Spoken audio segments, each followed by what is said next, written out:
Mais ce qu'on voit, c'est que le musée a un impact qui est au-delà en fait de l'art. C'est un impact qui est sur le mieux-être des personnes, sur la capacité en éducation, sur l'estime de soi. La littérature, en tout cas en recherche, est très très forte là-dessus.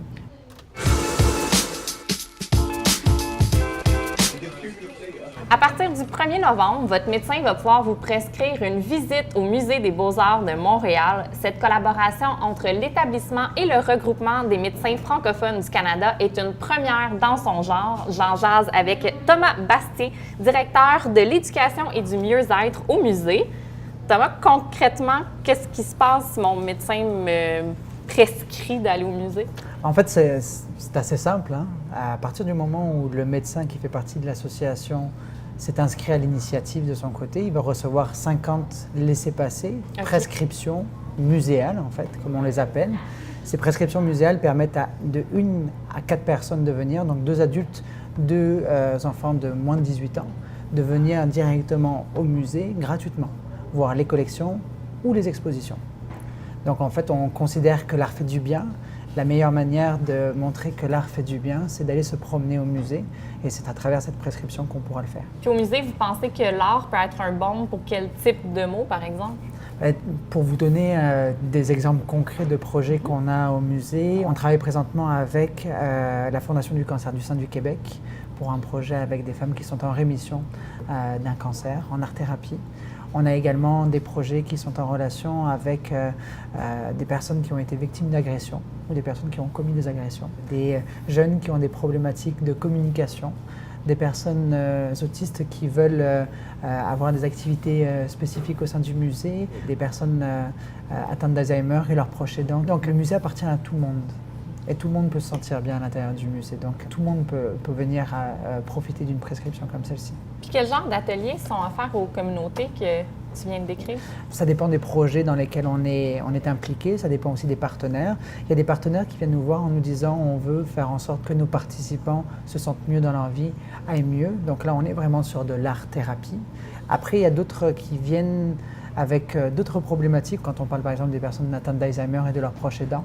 Donc là, on va être plus sur des activités créatives, des visites guidées, mais on n'est pas avec de l'art-thérapie. Et c'est là où vraiment est la différence, hein. C'est que l'art-thérapie, c'est vraiment pour faire en sorte que les personnes se sentent mieux. Donc c'est une thérapie par les arts. Quand on est avec des ateliers créatifs, on est plus pour des activités éducatives, on est sur des activités ludiques. On sait que ça fait du bien, mais on n'est pas là pour cette première raison-là. Le Musée des beaux-arts de Montréal a été le premier à avoir un art-thérapeute à temps plein. Exact. C'est ça? Oui. Qu'est-ce qu'il fait? Steven Legary, c'est une personne qui, premièrement, est le lien avec tout le milieu de la santé, le milieu médical. C'est une personne aussi qui a une formation qui lui permet d'aller plus loin, en fait, dans la thérapie par les arts.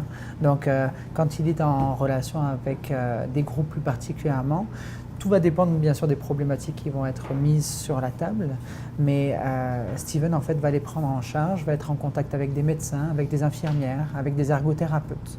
Et ces personnes-là en fait vont co-créer avec le musée des protocoles spécifiques pour faire en sorte qu'on ait des programmes sur mesure au sein du musée. Des programmes dont tout le monde peut bénéficier, prescription ou non? Alors, quand on est dans la prescription muséale, c'est vraiment une visite libre. Bien sûr, le musée a des activités gratuites qui sont proposées toute la semaine. Donc, le mercredi soir et le dimanche soir, la ruche d'art est accompagnée d'un art-thérapeute. Le jeudi, c'est pour les 65 ans et plus, c'est entièrement gratuit aussi avec des activités créatives. On fait du yoga, on fait de la danse. Les fins de semaine, des activités pour les familles entièrement gratuites qui permettent aussi d'accéder aux collections. Parle-moi de la ruche d'art. Pour ceux qui ne savent pas ce qu'est ce petit bijou montréalais. Oui, hein? La ruche d'art, c'est un petit bijou au sein du musée. C'est un endroit en fait où tout le matériel est mis à disposition. Et les mercredis après-midi et les dimanches après-midi, on propose aux gens de venir gratuitement créer. Donc c'est un atelier qu'on va appeler un atelier social. C'est un endroit où on découvre des personnes, c'est un endroit où on peut se ressourcer, où on peut créer, on peut être accompagné d'un art-thérapeute, on peut accompagner d'un médiateur. Les gens discutent, on a de la musique, on est là pour relaxer et pour se sentir bien ensemble. Puis on a donc accès à un spécialiste de la santé, un art-thérapeute, oui, à qui on peut se confier. Complètement. Et puis en fait, Steven, c'est plus une personne qui va faire le lien entre toutes les personnes qui sont présentes ici. Mais au-delà de ça, Steven va être là pour accompagner les démarches de chacun. Il y a des personnes qui vont avoir besoin en fait d'aller plus loin dans leur démarche et il y en a d'autres qui vont être là pour le plaisir uniquement. Quelles sont les différentes formes d'art-thérapie? Il y a plusieurs mouvements en fait, il y a plusieurs matières de pensée. Nous, on est avec de la thérapie créative, là où c'est très intéressant au Musée des Beaux-Arts de Montréal et qui ne se retrouve pas forcément en fait dans d'autres endroits quand on sort d'un musée, c'est que nous, on utilise les œuvres d'art pour faire ce qu'on pourrait appeler un peu de la muséothérapie. Donc les œuvres d'art du musée sont un vecteur pour parler d'une multitude de choses. Donc quand on est avec des jeunes femmes qui sont avec l'Institut Douglas, qui viennent au musée et donc, qui ont des troubles de santé mentale. Exactement, et c'est des jeunes femmes qui ont souvent des problèmes de poids, donc anorexie, boulimie. Les œuvres d'art vont être vecteurs de conversation. C'est la même chose avec des femmes qui sont atteintes d'un cancer du sein. On va aller voir des œuvres d'art, on va initier une conversation et la conversation va après se retrouver dans l'atelier où on va aller vers la création. Puis votre démarche d'art-thérapie, elle s'inscrit vraiment dans un intérêt scientifique. Vous collaborez avec différentes institutions, oui. Vous faites des recherches cliniques. Bien sûr, bien sûr. En fait, la raison pour laquelle les médecins ont voulu aller vers une prescription muséale au Musée des Beaux-Arts de Montréal, c'est que c'est une relation qui existe déjà depuis 20 ans. Pour le moment, on a environ 18 projets de recherche qui sont en cours au sein du musée, en éducation, en santé, en diversité, en inclusion, accessibilité, appartenance. Mais ce qu'on voit, c'est que le musée a un impact qui est au-delà en fait, de l'art. C'est un impact qui est sur le mieux-être des personnes, sur la capacité en éducation, sur l'estime de soi. La littérature, en tout cas en recherche, est très très forte là-dessus. Vous pensez que l'art est le futur sport en termes d'impact sur la santé? Ben, en fait, c'est exactement ça. Il y a 80 ans, on rentrait vraiment dans cette période du sport où on considérait en fait que c'était l'activité à faire. Et puis d'ailleurs, c'est grâce à cette période-là en fait qu'on a créé des gymnases, qu'on se retrouve avec des espaces où on peut s'exprimer par le physique. Mais on est à la recherche de jeunes qui créent. On est à la recherche de personnes qui s'épanouissent dans leur vie. Et oui, le sport peut aider là-dedans.